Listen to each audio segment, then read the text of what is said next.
Commander Laura Sinclair disappeared on a Thursday, not physically. She still showed up for her shifts at Naval Hospital Camp Pendleton, still treated patients, still filed reports, but the woman who walked through those halls wasn't quite the same person anymore. And the few people who noticed couldn't quite explain what had changed. It started 3 months earlier, with a patient who shouldn't have existed. Lieutenant Marcus Webb arrived at the hospital at 0247 hours with no medical records, no identification, and injuries that didn't match any known incident. The Marines who brought him in said he'd been found unconscious near the base perimeter. No one knew who he was or how he'd gotten there. Laura was the triage nurse that night. She'd seen strange cases in 19 years of military nursing, but Webb was different. His injuries were severe broken ribs, internal bleeding, radiation burns, but treated with field medicine that was decades more advanced than anything the Navy used. Who treated these wounds?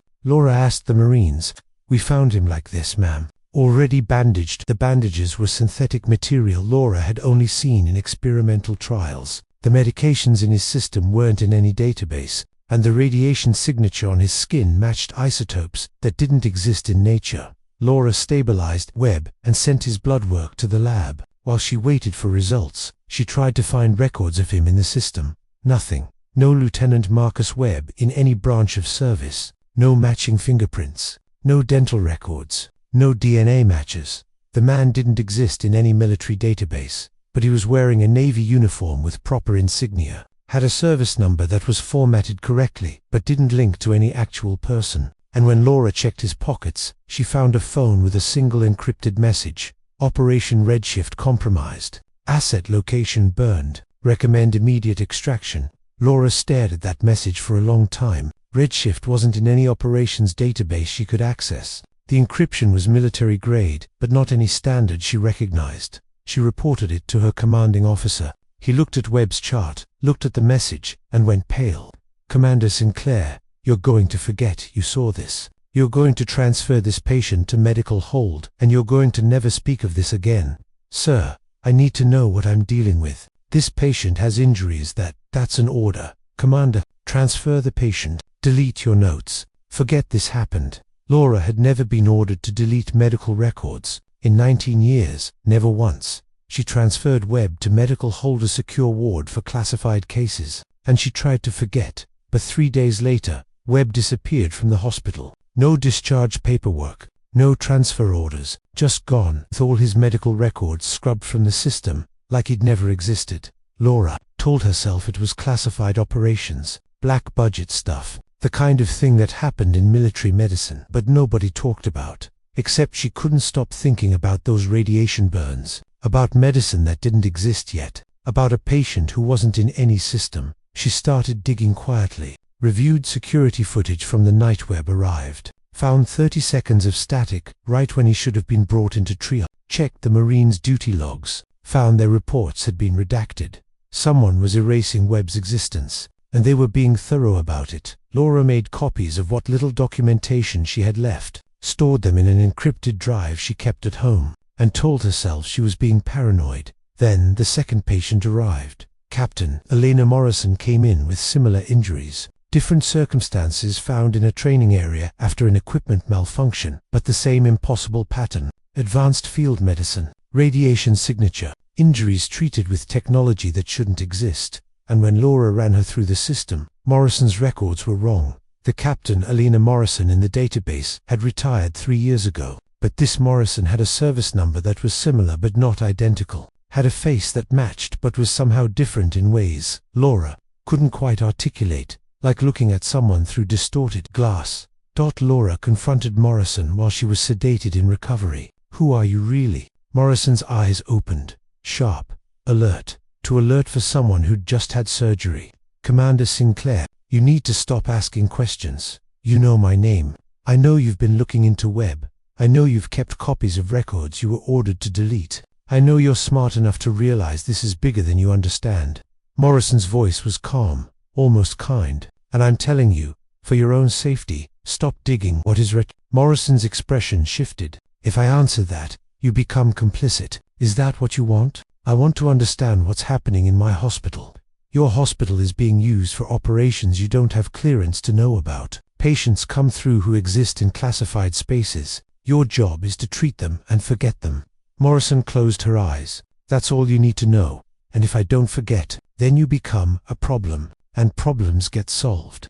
Morrison was transferred out 8 hours later. Again, no paperwork. Again, records scrubbed out. And again, Laura couldn't let it go. She started connecting dots. Found 3 more patients over the past year with similar patterns. All transferred to medical hold. All disappeared within days. All with records that didn't quite match up. She found personnel transfers that made no sense. Doctors reassigned suddenly. Nurses moved to different units without explanation. Always after working with these ghost patients, and she found one name that appeared in all the files before they were scrubbed. Dr. Raymond Chen. Naval Medical Research. Laura had never heard of him, but his name was buried in the metadata of every deleted record. She tracked him down through the base directory. His office was in a building she'd never accessed, one that required special clearance. Laura used her medical override to get in. Found Chen's office empty but active. Computer still logged in. Files open. One file was labeled REDSHIFT Personnel Recovery Protocol. Laura opened it. What she saw made her question everything she thought she knew about her career, her service, and the nature of the patients she'd been treating. The file contained medical records for 17 patients. None of them matched anyone in the standard military database, but all of them had one thing in common: temporal displacement markers. Temporal, as in time. The records described recovery operations for military personnel who'd been displaced during classified experiments, personnel who showed advanced healing, knowledge of technology that didn't exist yet, and radiation signatures consistent with non-linear temporal exposure. Laura read it 3 times, certain she was misunderstanding, but the medical evidence was there. Brain scans showing neural pathways that had formed in ways that violated standard development patterns, blood work showing cellular age that didn't match chronological age, testimonies from patients who described events that hadn't happened yet, and notes from Dr. Chen. Subjects remain unstable. Integration into present timeline proving more difficult than projected. Recommend continued observation and memory suppression protocols to prevent timeline contamination. Memory suppression. They were erasing these patients' memories. Laura heard footsteps in the hallway. She quickly photographed the screen with her phone, closed the file, and slipped out through a side door. She spent that night in her apartment, staring at the photos, trying to decide if she'd lost her mind. Time travel. The Navy was conducting time travel experiments, and when those experiments went wrong, they brought the displaced personnel to her hospital, treated them, and erased their memories. It was insane, except it explained everything. Webb's advanced medicine because it came from the future. Morrison's duplicate records because there were 2 of her, one from this timeline and one from another. The radiation signatures from whatever technology they were using. Laura wanted to report it, but report it to whom? Her commanding officer had already ordered her to forget. Webb. Dr. Chen clearly had authority to operate outside normal channels. And if this was real, if the Navy actually had time travel capability, they wouldn't let some commander expose it. She decided to gather more evidence, document everything, build a case so strong they couldn't suppress it. She accessed medical holds records over the next month, found 6 more patients with the same patterns, documented their injuries, their impossible treatment, their disappearance, and she started noticing something else. Her own records were being altered. Patient notes she'd written were changed. Shift logs showed her in places she hadn't been. Her own medical evaluations showed psychological assessments she'd never undergone. Someone was building a file on her, making her look unstable, paranoid, unreliable. They were preparing to discredit her. Laura made one more copy of everything she'd found, sent it to an encrypted email account, planned to go public if anything happened to her. Then she went to confront Dr. Chen. His office was occupied this time. Chen was older than Laura had expected, 50s, with the tired eyes of someone carrying heavy secrets. Commander Sinclair, I've been expecting you. You know why I'm here. You want to know if what you've discovered is real, if REDSHIFT is what you think it is, if the patients you've been treating are actually from different timelines. Chen gestured to a chair. Sit, we need to talk. Laura sat, her mind racing.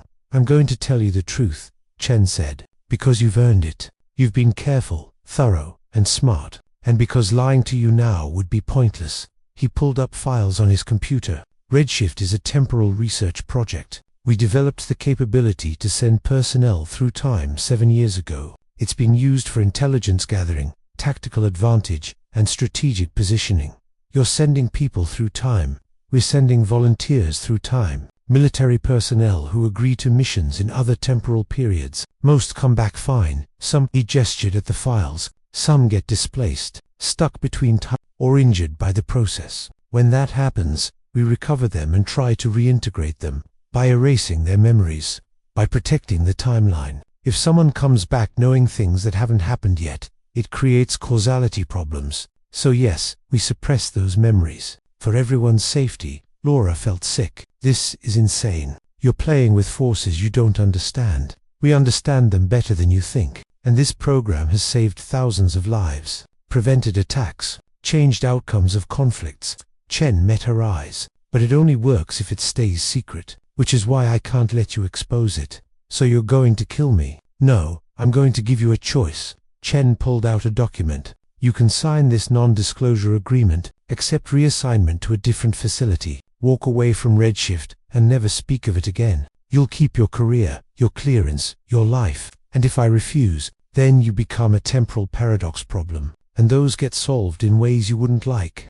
Chun's voice was sad. Laura, I've read your file. I know you're a good person. I know you think exposing this is the right thing. But trust me, it's not. This program is bigger than you, bigger than me, and it won't be stopped by one commander's conscience. Laura looked at the NDA, at the choice being offered. Sign and forget, or refuse and disappear. She thought about 19 years of service, about her career, about the patients she'd treated who'd never asked to be part of this. What happens to them? She asked. The displaced patients, after you erase their memories, they're reintegrated into normal service. Given new assignments, they lived normal lives, never knowing they were part of something extraordinary. That's a kindness. It's survival, for them and for the timeline. Laura took a breath. I need time to think. You have 24 hours.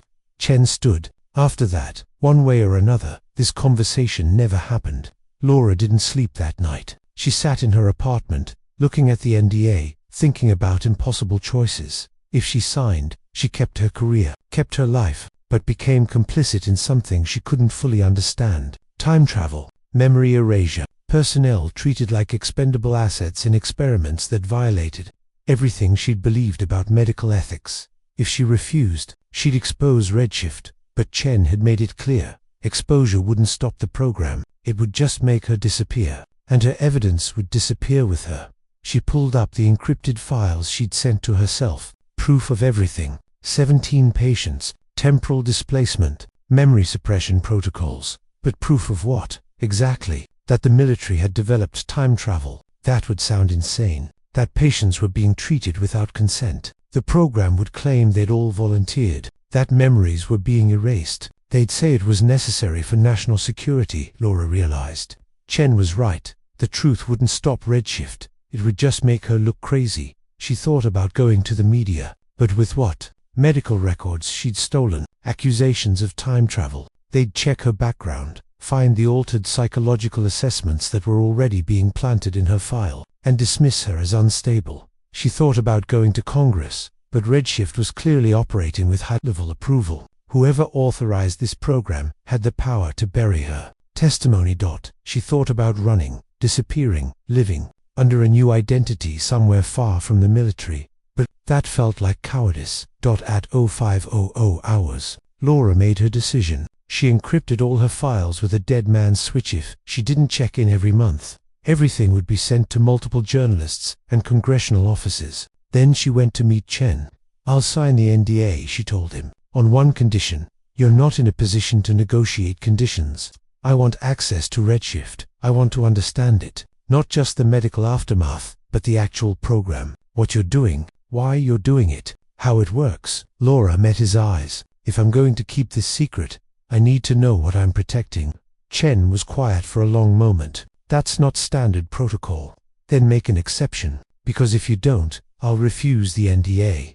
And whatever you do to me, my evidence goes public. I've set up a failsafe. We can find your failsafe, maybe. Or maybe I've been careful enough that you can't. Do you want to risk it? Laura leaned forward. Give me clearance. Let me see REDSHIFT, and I'll sign your NDA willingly, not under duress. Chen studied her. You understand that once you see it, there's no going back. You'll be part of this complicit. I am already complicit. You made sure of that when you chose my hospital for your recovery operations. The REDSHIFT facility was 3 levels below the hospital, in spaces that didn't appear on any building plans. Chen escorted Laura through security that included retinal scans, DNA verification, and temporal stability checks.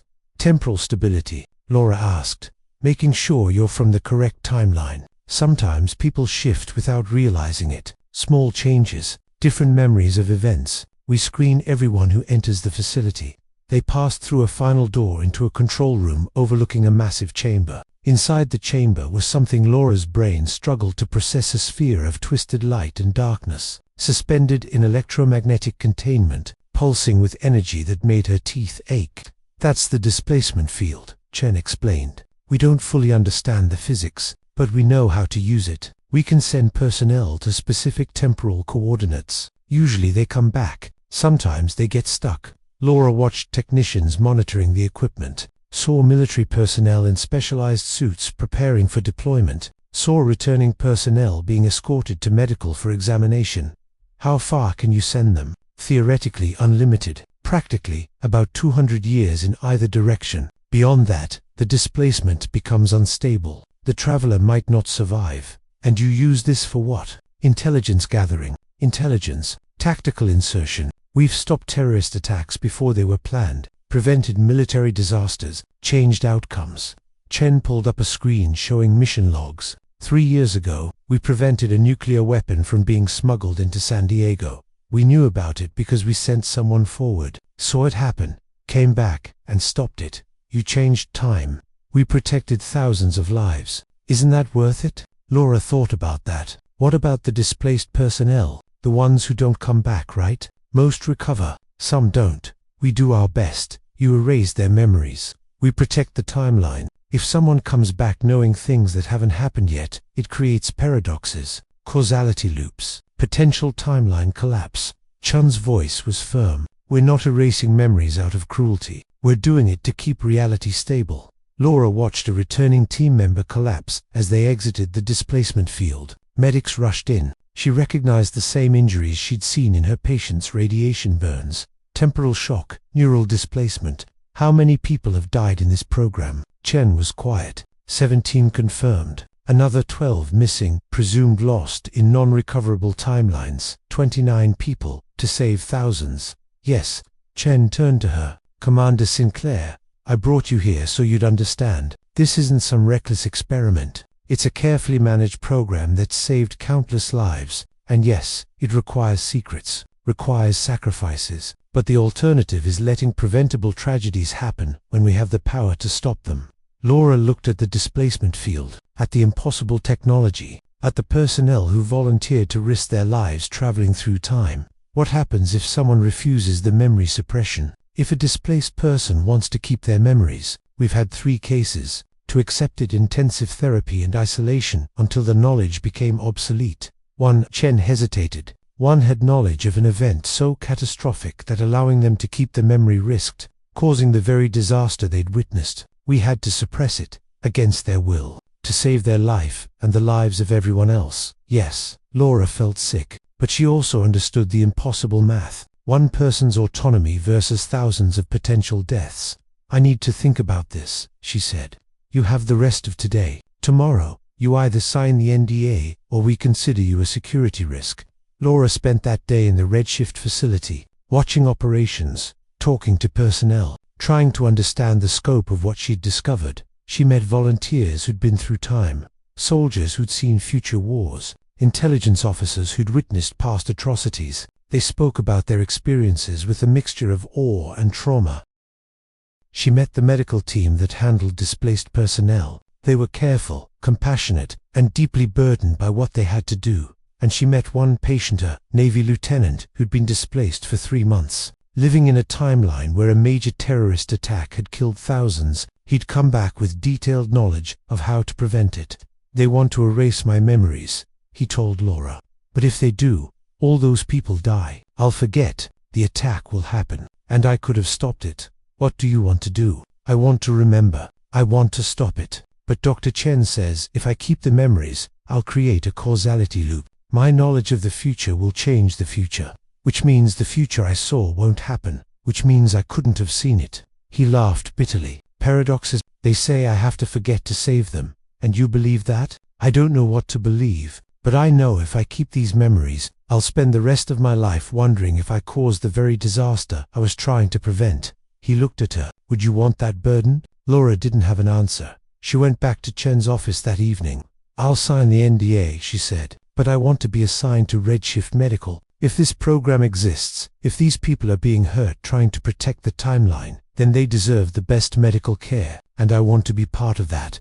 Chen studied her. You understand, you can never leave. Once you're assigned to REDSHIFT, you're assigned for life. No transfers, no retirement. This becomes your entire world. I understand, and you accept that you'll participate in memory suppression when necessary. Laura took a breath. I accept that I'll make medical decisions based on what's best for the patient and the timeline, even when those decisions are terrible. Chen slid the NDA across the desk. Laura signed it. Welcome to REDSHIFT, Commander Sinclair. Your first shift starts tomorrow. Laura had become part of something she still didn't fully understand. She treated displaced personnel, participated in memory suppression protocols, saw things that violated her understanding of reality on a weekly basis, and slowly, she started noticing discrepancies in her own memories. Small things at first, conversations she didn't quite remember having, events that seemed slightly different than how she recalled them, dates that didn't line up. She mentioned it to Chen. He ran her through temporal stability screening. You're showing minor displacement markers, he told her. Nothing serious, but exposure to the displacement field can cause minor temporal echoes. Your memories might not be as stable as they once were. Are you saying my memories are changing? I'm saying that working in REDSHIFT has side effects. Most personnel experience some temporal bleed, memories from other timelines leaking through. Nothing dangerous, just disorienting. Laura went home that night and tried to remember her life before REDSHIFT, found gaps she couldn't quite explain, moments that felt like they'd happened differently, people she thought she'd known who didn't exist in any records. She pulled up her old files. The evidence she'd collected before signing the NDA, half of it showed events differently than she remembered. Dates were wrong, patient names didn't match, some files were corrupted in ways that made no sense, like someone had been editing her past, or like her memories of the past were no longer reliable. Laura called Chen. Am I from this timeline? Long silence. Does it matter? Yes, it matters. Am I original to this timeline or am I displaced? Commander Sinclair, I need you to come to the facility. We need to run some tests. Just answer the question. We're not sure. Your stability markers are ... inconsistent. It's possible you've been displaced multiple times without knowing it. It's possible you're from this timeline but exposure to REDSHIFT has caused temporal interference. Or ... Chen paused. It's possible you've always been part of REDSHIFT and your memories of life before were implanted. Laura felt reality tilting. You're saying I might not be who I think I am. I'm saying that in a program dealing with time travel, identity becomes fluid. You might be Commander Laura Sinclair from this timeline. You might be a version of her from another timeline. You might be someone else entirely who is given Laura Sinclair's identity. Chen's voice was gentle. Does it change who you are now? Yes, it changes everything. Does it? You're still the same person. Same skills, same compassion, same commitment to helping people. Whether you started in this timeline or another doesn't change that. Laura hung up, sat in her apartment, tried to remember her childhood, her training, her career. Found memories that didn't quite fit together, gaps, inconsistencies, moments that felt both real and false simultaneously. She didn't know if she was Commander Laura Sinclair, who discovered REDSHIFT, or if she was a REDSHIFT asset who'd been given the memories of discovering the program, or if she was from another timeline entirely, displaced and rebuilt so many times that her original identity was lost. She went to the bathroom mirror, looked at her face, tried to recognize herself. The woman looking back could have been anyone. Commander Laura Sinclair still worked at REDSHIFT Medical, still treated displaced personnel, still participated in memory suppression protocols, and still didn't know who she really was. Some days, she felt certain she was original to this timeline. Other days, she felt like an imposter wearing someone else's life, and some days she couldn't tell the difference.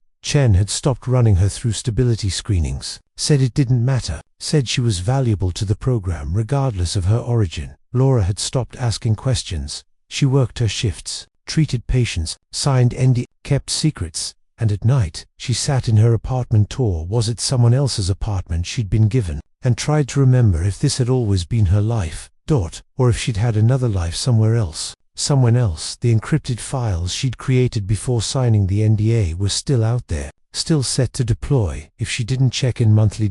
Except she couldn't remember the password anymore, couldn't remember which email account she'd use, couldn't remember if she'd actually created a failsafe, or if that was just a memory from another timeline where she'd been smart enough to protect herself. She thought about the patients she'd treated. Webb Morrison, the 17 displaced personnel. Had they been real, or had her memories been edited to include them? Was REDSHIFT real, or was it an elaborate delusion? Or was her entire life before REDSHIFT the delusion? She didn't know, and the terrifying part was, she might never know, because in a program that manipulated time and memory, truth became impossible to verify, reality became negotiable, and identity became whatever the program said it was. Commander Laura Sinclair, or whoever she really was, continued working, continued treating patients, continued living a life that might not have been hers to begin with. And the only thing she knew for certain was this: she would never be certain of anything again.